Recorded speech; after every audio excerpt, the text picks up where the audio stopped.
Quantitative analysis of organic compound. Estimation करना है carbon hydrogen का। एक प्रोसेस है लीबिक कंबशन मेथड।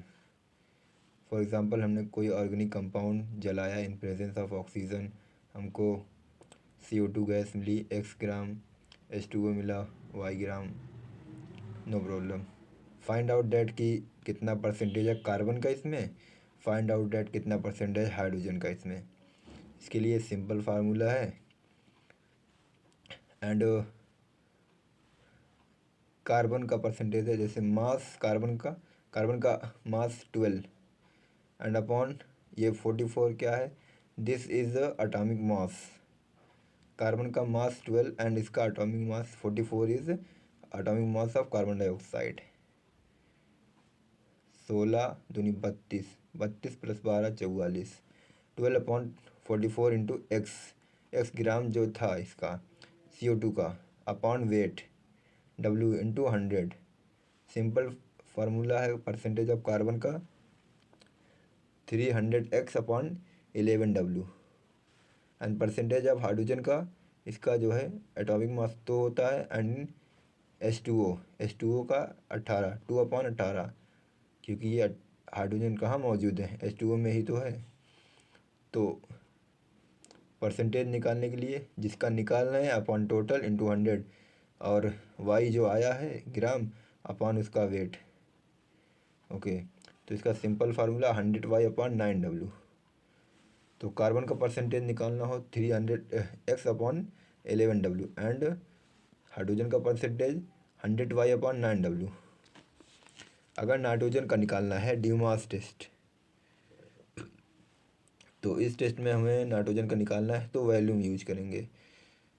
जैसे हमने ऑर्गेनिक कंपाउंड को हमने कॉपर ऑक्साइड से रिएक्शन करवाया इन प्रेजेंस ऑफ CO2, हमको नाइट्रोजन मिला, लाफिंग गैस मिली और नाइट्रस ऑक्साइड मिला। फिर हमने कॉपर डाला तो हमको फिर नाइट्रोजन मिली और कॉपर ऑक्साइड मिला। तो फाइंड करना है कि नाइट्रोजन की परसेंटेज कितनी थी। नाइट्रोजन जो है मॉलिक्यूल में फॉर्म में मिला है गैसियस, इसका मतलब 7 दूनी 14 दूनी 28, 28 जो है इसका हो जाएगा क्योंकि ये मॉलिक्यूल 2 नाइट्रोजन है। तो 28/22 इंटू 4, 22,400, ये STP पे है। Volume of nitrogen eight STP V/W into 100। इसका सिंपली हमने निकाला है कि V/8W परसेंटेज ऑफ नाइट्रोजन निकालने के लिए।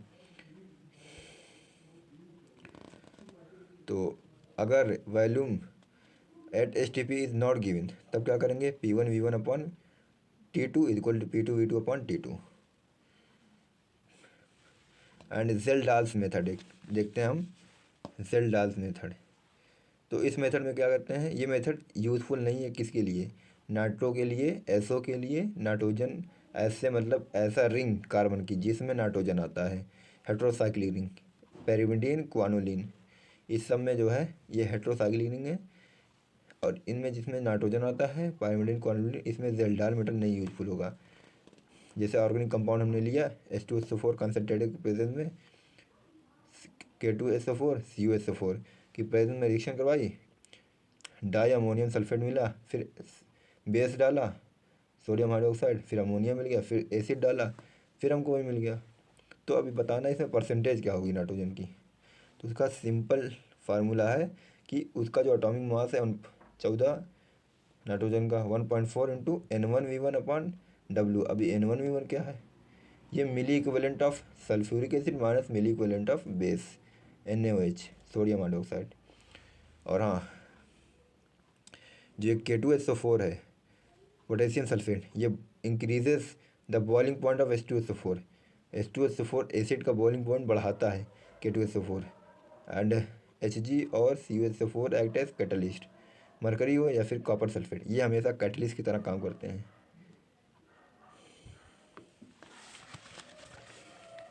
नाउ हम देखते हैं एस्टिमेशन ऑफ हैलोजेंस कैरियस मेथड। तो अगर हैलोजेंस की एस्टिमेशन करना है, हमको पहचान करनी है, कैसे करेंगे। तो हीट कर लिया, देखिए हमने ऑर्गेनिक कंपाउंड लिया, फिर HNO3 से फ्यूमिंग कर दी, तो हमको एक एक्स्ट्रा मतलब X मिल गया। उस ऑर्गेनिक कंपाउंड में से HNO3 किया तो HNO3 ने एक कैटलिस्ट था, उसने हेल्प किया ये हैलोजन बनने में।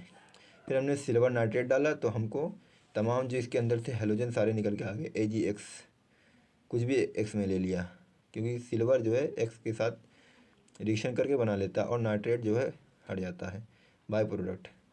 नाउ सिल्वर का एटॉमिक वेट 108 है, क्लोरीन 35.5, ब्रोमीन का 80 एंड आयोडीन का 127। इससे हम निकालेंगे क्या, percentage of chlorine bromine iodine. Chlorine का X मान लिया, ब्रोमीन का Y, आयोडीन का Z।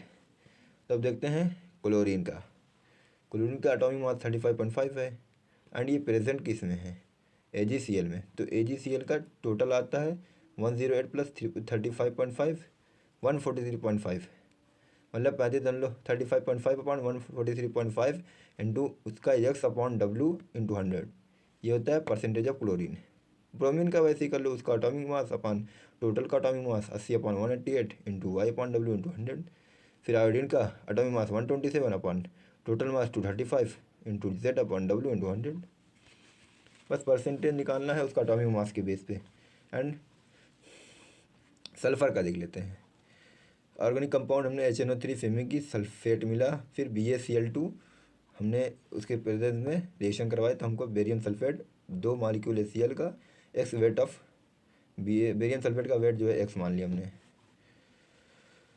एंड सल्फ़र का जो है बेरियम का 137 एटॉमिक वेट होता है और सल्फ़र का 32 होता है। तो आइए परसेंटेज निकालते हैं सल्फ़र की। सल्फ़र का जो है एटॉमिक मास 32 होता है अपॉन टोटल मास, जिसमें सल्फ़र मौजूद है कहाँ बेरियम सल्फेट में 137 है। अब सल्फेट जो है ये ऑक्सीजन के साथ 4 है, तो हमने सारा मल्टीप्लाई करके हमको 233 मिला। 32 upon 233 into X upon W into 100, ये क्या मिल गया हमको, परसेंटेज ऑफ सल्फ़र।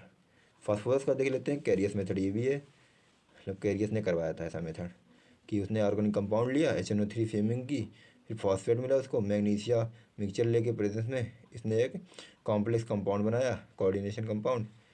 फिर उसको वही मतलब करवा दिया डाइजेस्ट, तो पायरोफॉस्फेट उसको मिला, मैग्नीशियम पायरोफॉस्फेट। मैग्नीशियम का एटॉमिक मास जो होता है कितना होता है 24 एंड फॉस्फेट 31, ऑक्सीजन 16। अब इसी से निकालते हैं इसका मास क्या होगा, मतलब परसेंटेज क्या होगी फास्फोरस की। देखो 2 मॉलिक्यूल है फास्फोरस का 31 होता है, लेकिन यहाँ मॉलिक्यूल कितने 2 P2, तो ये 62 है, 31 दूना 62 अपॉन टोटल कहाँ है मौजूद, ये देखो Mg2P2O7, 7 ऑक्सीजन है 2 मैग्नीशियम है, 24 दुनिया 48 और 16 सत्ते 112, 112 और 48 को जोड़ लो प्लस जो है 62 को जोड़ लो 222 आएगा।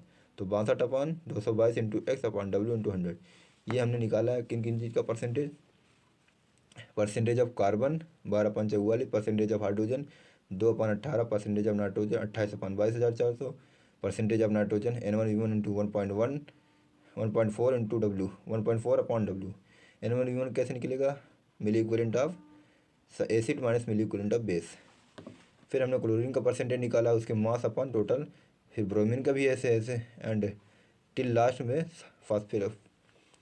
फास्फोरस का निकाला हमने।